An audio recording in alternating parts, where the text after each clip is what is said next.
Et l'invité ce matin, Dominique Faure, secrétaire d'État auprès du ministre de la Transition écologique et de la cohésion des territoires, chargé de la ruralité. Bonjour Dominique Faure. Bonjour. Élu aussi de Saint-Orens-de-Gameville, bien sûr, dans la grande métropole toulousaine. Bien sûr, je suis conseillère municipale. Voilà, et j'ai passé la main en tant que maire récemment.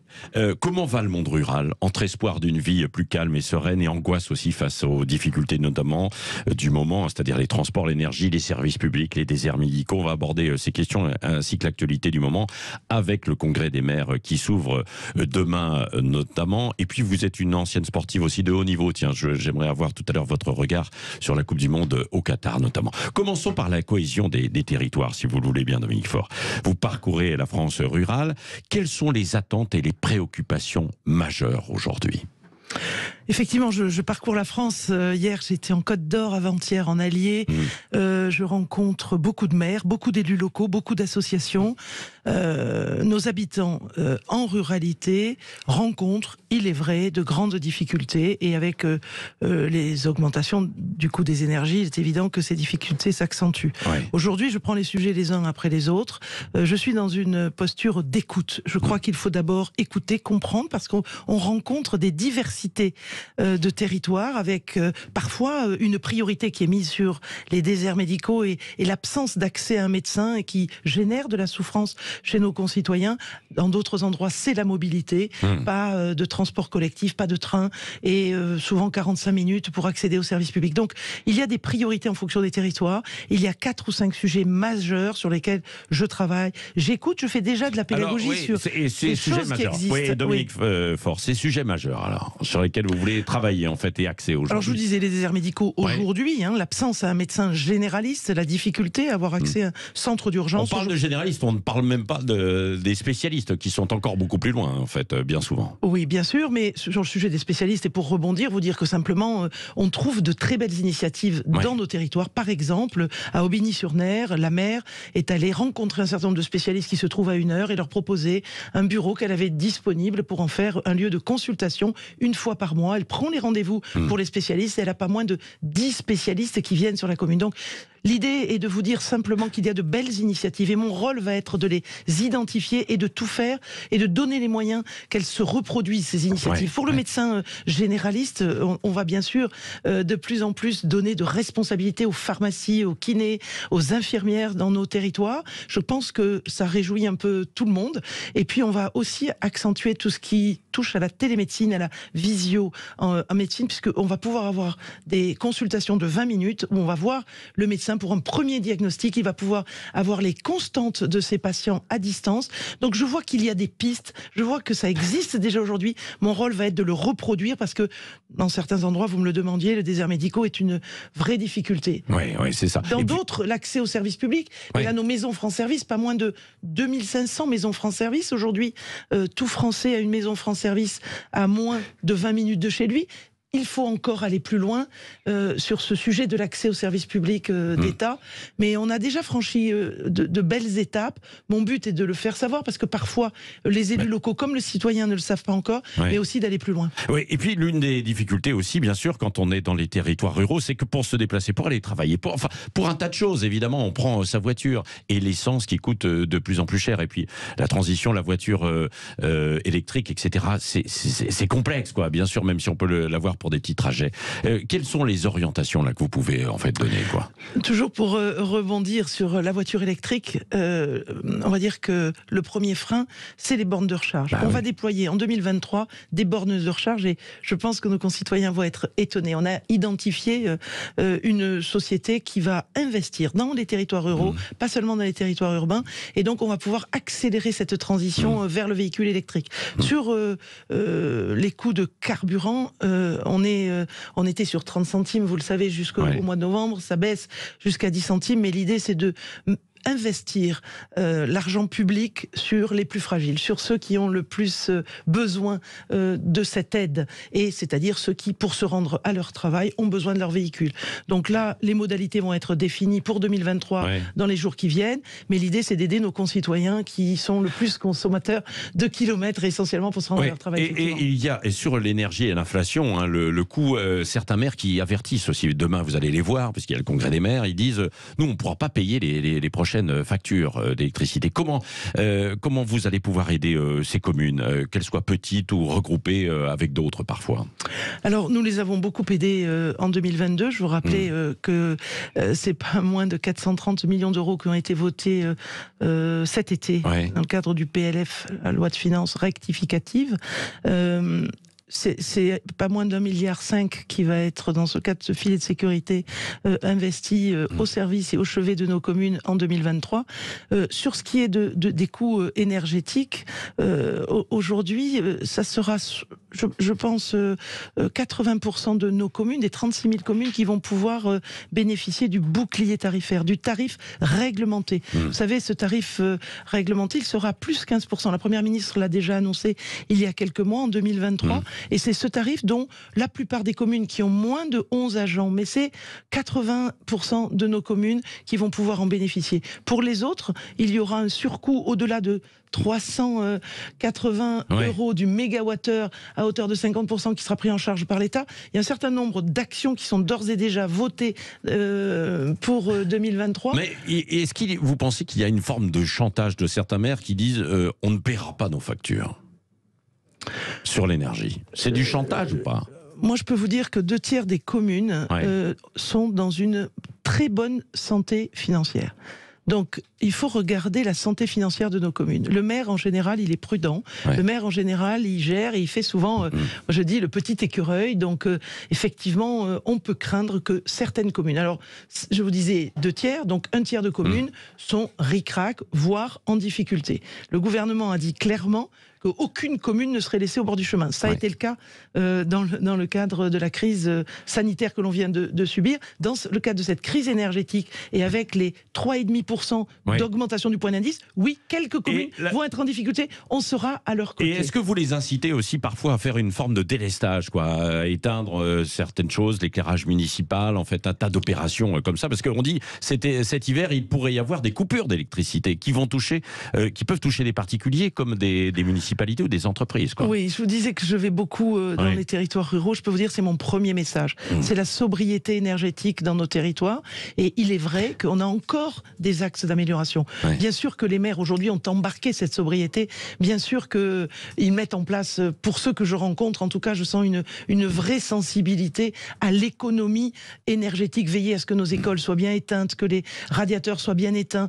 Et cette sobriété, ces économies que nous devons faire en énergie, elles sont fondamentales. D'abord pour les comptes de nos communes, mais aussi pour notre transition écologique, transition énergétique. Dominique Faure, on est à l'approche de la saison aussi des sports d'hiver. Vous êtes en charge aussi de la montagne. Il y a une inquiétude des stations à l'approche de l'hiver et de la saison? Il y a une vraie inquiétude, même si aujourd'hui toutes les stations ont dit qu'elles ouvriraient, mais la part dans le budget de ces stations que représentent les coûts d'énergie est énorme. Donc il est vrai que sur novembre-décembre, il semblerait que ça puisse passer, mais que janvier et février, ça puisse être difficile pour eux. On est encore en train d'y travailler, à la fois à l'échelon européen, pour essayer de voir comment on peut accompagner ces très très gros consommateurs d'énergie dans nos stations de montagne. Oui, c'est ça. Sur le déploiement aussi d'éoliennes sur le territoire, est-ce que vous sentez des réticences, des débats qui sont parfois houleux localement, Oui, il est vrai que des territoires ont embarqué le développement des éoliennes.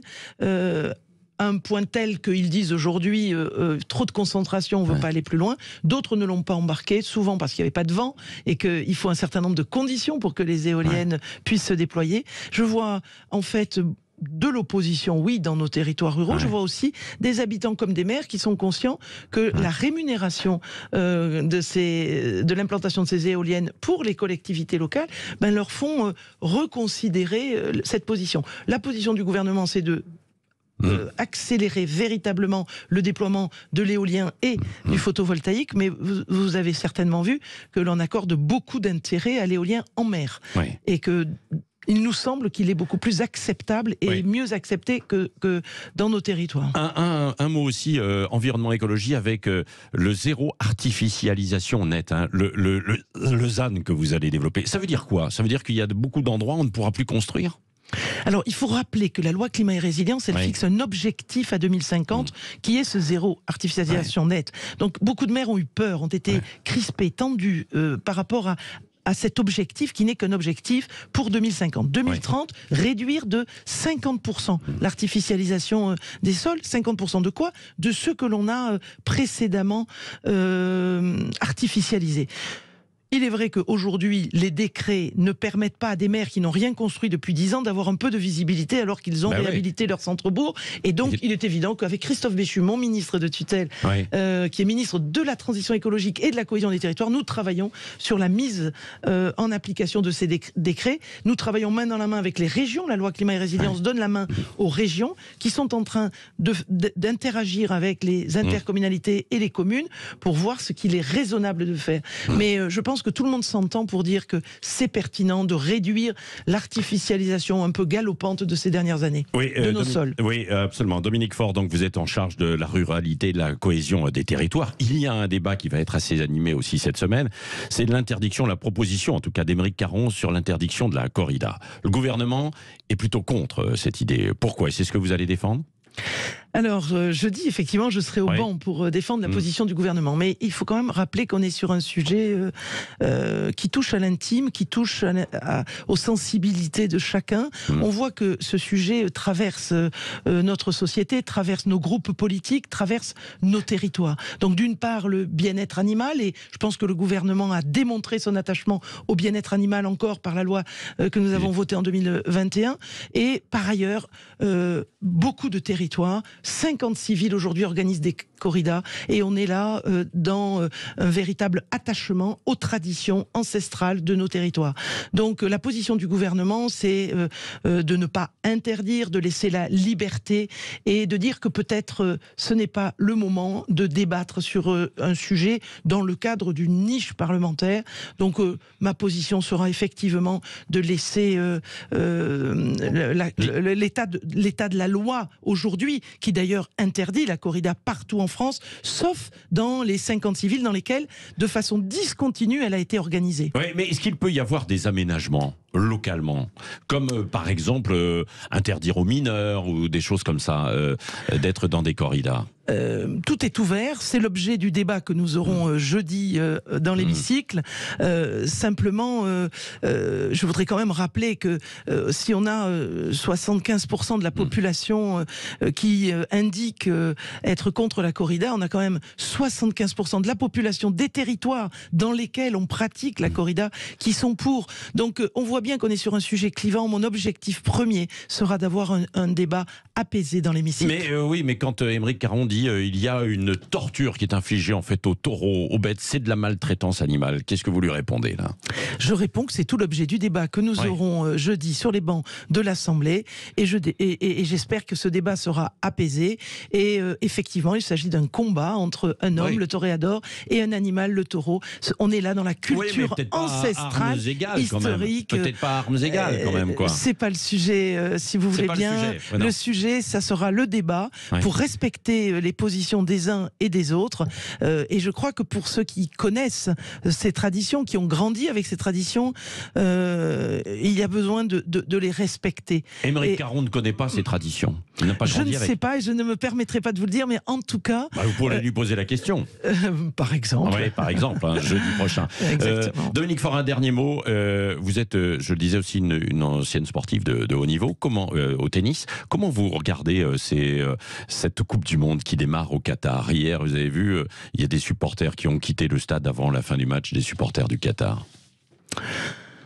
Je pense que, comme l'a dit le président, comme l'a dit ma collègue Amélie Castera-Odea, je pense qu'il ne faut pas mélanger une décision qui a été prise il y a quelques années, que la Coupe du Monde se joue au Qatar, et puis ce que moi je défends, c'est le sport, et j'essaye le plus possible de rendre politique et sport indépendants. Aujourd'hui, nos Français vont défendre les couleurs de la France, vont jouer demain contre l'Australie. Moi personnellement, je regarderai le match. Je suis fier de notre équipe de France et je pense que cette décision qui a été prise par le passé, il faut la renvoyer au passé et aujourd'hui se concentrer sur les résultats sportifs que l'on pourra observer, j'espère nombreux. Oui, merci beaucoup Dominique Faure, secrétaire d'État auprès du ministre de la Transition écologique et de la cohésion des territoires en charge de la ruralité. Et puis vous aurez le match, vous aurez la corrida et puis vous allez aussi avoir le congrès des maires à partir de demain hein, que nous suivrons d'ailleurs en direct aussi sur Sud Radio avec beaucoup de rendez-vous. Jean-Jacques Bourdin, par exemple, qui sera en direct